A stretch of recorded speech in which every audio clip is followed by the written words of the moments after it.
یہ درج ہے احادیث میں کہ ایسے بھی خوش نصیب ہوتے ہیں کہ جب اللہ پاک چاہتا ہے، کچھ تو بندے ہوتے ہیں کہ چاہتے ہیں کہ رب سے ہم کلام، کچھ بندے ایسے ہوتے ہیں جو چاہتے ہیں کہ خلوت کا موقع ملے اور رب سے کلام کریں اور رب کی بارگاہ میں سجدہ ریز ہوں اور دو آنسو آنکھوں سے گرائیں اور رب کو پکاریں، یہ طلب بندوں کی ہوتی ہے۔ اور کچھ خوش نصیب ایسے بھی ہوتے ہیں کہ جب رات جلتی ہے تو وہ چاہتا ہے کہ یہ مجھ سے کلام کرے، وہ چاہتا ہے،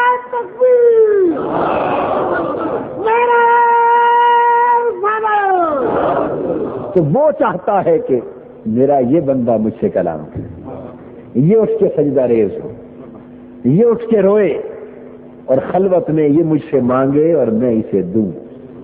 تو بعض ایسے خوش نصیب ہیں جن کے لیے رب چاہتا ہے، جن کے لیے تو یہ بندے فقط محب نہیں ہوتے بلکہ خود محبوب ہو چکے ہوتے ہیں، خود محبوب ہو چکے ہوتے ہیں، فقط طالب نہیں ہوتے بلکہ رب کے مطلوب ہو چکے ہوتے ہیں۔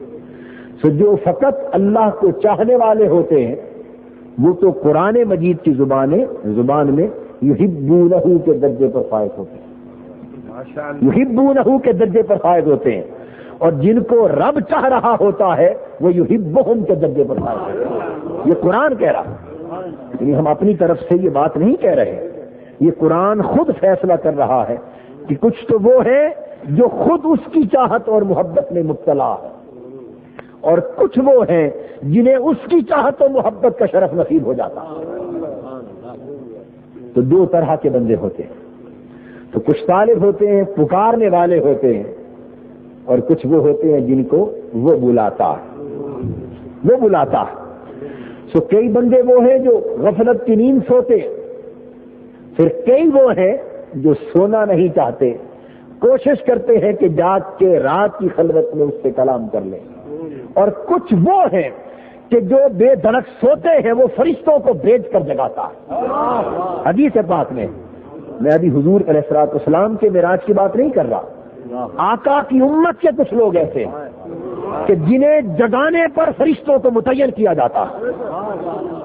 آواز ذرا زیادہ کر، احادیث میں جنہیں جگانے پر فرشتوں کو متعین کیا جاتا ہے، ارے کتنے خوش نصیب ہوں گے وہ کہ فرشتے اپنا کام عبادت پر چھوڑ کر اللہ کے محبوب بندوں کو جگانے پر کھڑے، ان کے سراہنے کھڑے اور پیار سے جگاتے ہیں کہ بندے ذرا اٹھ، تجھے رب نے چاہا ہے،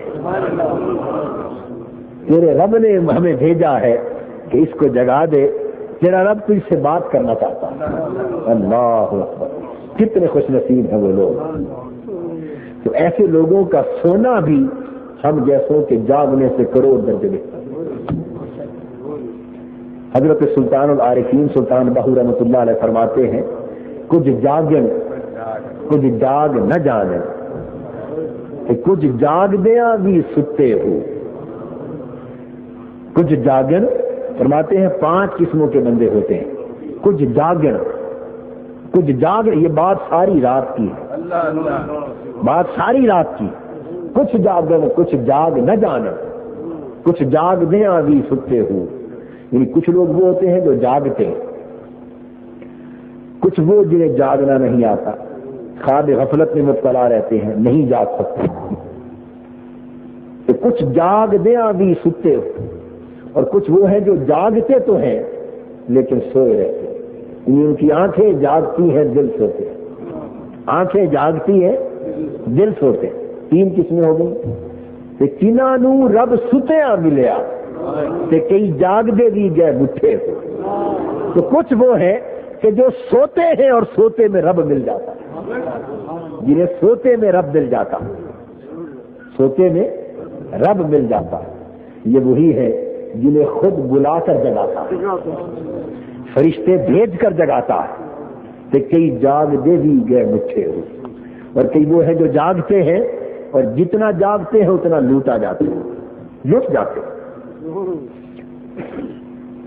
پہلی 4 باتیں تو آپ کی سمجھ میں آ گئی ہوں گی، آخری بات تو شاید آپ کے ذہن میں ایک ارتیاش پیدا ہو گیا ہو کہ جاگے عبادت کے لیے تو لٹ کیسے گئے، یہ جاگ کر لٹ جانا یہ ہے کہ جو جاگے اور دھیان اپنے جاگنے پر رہا، جو جاگے اور دھیان جاگنے پر رہا کہ میں جاگ رہا ہوں، عبادت کر رہا ہوں، تہجد پڑھ رہا ہوں، نفل پڑھ رہا ہوں، سجدے کر رہا ہوں، تو جو جاگ کر اپنا جاگنا دیکھتے رہے وہ لوٹے گئے، وہ لٹ گئے، وہ لٹ گئے۔ اور جو جاگے اور اپنے جاگنے کا دھیان نہ کیا، جاگے اور جاگنے کا دھیان نہ کیا اور جاگتے رہے اور اسی کی خاطر جاگتے رہے، وہ کچھ پا گئے۔ لیکن یہ وہ لوگ تھے جو محب تھے، جن کی محبت نے جگائے رکھا۔ اور اللہ پاک کا وعدہ ہے، قل ان کنتم تحبون اللہ فاتبعونی یحببکم اللہ۔ قرآن کہتا ہے کہ کچھ محب ہوتے ہیں، کچھ محبوب ہوتے ہیں۔ لوگوں، اگر تم اللہ کا محب بننا چاہتے ہو، اگر چاہتے ہو کہ تم رب سے محبت کرنے لگو، تو تمہیں ایک گر کی بات سمجھاتا ہوں۔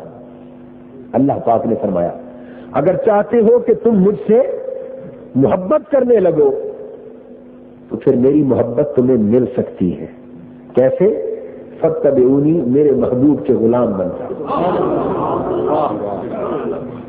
میرے محبوب صلی اللہ علیہ وسلم، تم خود ہی اپنی زبان سے فرما دو کہ لوگوں اگر رب کی محبت چاہتے ہو تو میرے غلام بن جاؤ۔ اب رہ گیا کوئی فرق؟ رب کی محبت چاہتے ہو تو میری غلامی میں آ جاؤ، اور اگر میری غلامی میں آ جاؤ گے تو پھر فقط محب ہی نہیں رہو گے، محبوب بن جاؤ، محبوب بن جاؤ۔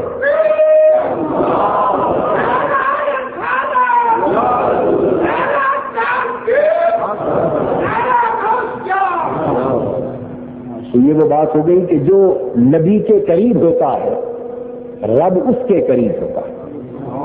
یہاں یہ بات ہوئی کہ جو نبی کے قریب ہوتا ہے تو پھر بندہ رب کے قریب نہیں، رب اس کے قریب ہوتا ہے۔ فاتبعونی یحببکم اللہ۔ اگر نبی کی غلامی میں آ جاؤ تو پھر آغاز سفر کا کیا تھا کہ تم محب بننا چاہتے تھے، جب نبی کے قدموں میں آ جاؤ تو پھر رب بڑھ کر تمہیں اپنا محبوب کر لے گا، اب رب تم سے محبت کرنے لگے گا۔ تو ارے جس کی غلامی کے باعث بندہ رب کا محبوب بن جائے، جس کی غلامی کے باعث بندہ رب کا محبوب بن جائے، اس کی اپنی شان محبوبیت کا عالم چاہیے۔ تو کچھ وہ لوگ ہیں یہ جو سوتے ہیں اور رب ان کو فرشتوں کے ذریعے جگاتا ہے اور جگا کر فرماتا ہے کہ میرے بندے میں دینے کے لیے بیٹھا ہوں، مجھ سے مانگ لے، مجھ سے کلام کر لے۔ تو رات کی گھڑیوں میں جب انسان اٹھ کر اللہ کی بارگاہ میں سجدہ ریز ہوتا ہے، رب سے کلام کرتا ہے، تو رات کو جاگے ہوئے 2 لمحے دنوں کے 2 سالوں سے بھی بڑھتے ہیں۔ دن کے حساب کے 2 سال بیت جائے، رات کے 2 لمحے بہتر ہوتے ہیں۔ اور اگر اس قاعدے کو سمجھنا چاہیں تو قرآن نے کہہ دیا لیلۃ القدر خیر من الف شہر، کہ کبھی ایسا ہوتا ہے کہ رات ایک ہوتی ہے اور باری ہوتی ہے سارے 1000 مہینوں پر۔ ایک رات 1000 مہینوں پر باری، یعنی رات کا قبولیت کے اعتبار سے عالم ہی کچھ اور ہے۔ اس لیے فرمایا اسرا بعبدہ لیلا، کیونکہ یہ سفر محبت تھا، سفر محبت تھا، اور محبت کا اور ملاقات کا بہترین وقت رات کی تنہائی ہے۔ اس لیے فرمایا کہ پاک ہے وہ ذات جس نے سیر کرائی اپنے بندے کو رات میں، اپنے بندے کو رات میں، تاکہ رات کا لفظ شروع سے ہی یہ نقطہ سمجھا دے کہ لوگوں یہ سارا واقعہ داستان محبت ہے۔ اگر محبت کی سمجھ ہو تو اس معجزے کی عظمت سمجھ میں آئے گی، اگر محبت کی چاشنی سے آ رہی ہو تو اسے سمجھنے کی کوشش نہ کرو۔ یہ سارا سفر معراج عقل کے پیمانے پر پرکھا ہی نہیں جا سکتا، عقل کی پیمانے پر اسے تولا ہی نہیں جا سکتا۔ اگر اصل کے پیمانے پر ناپنا چاہو گے تو مغالطوں کی گرد میں کھو جاؤ. یہ تو بات ہی لئی نہ دی.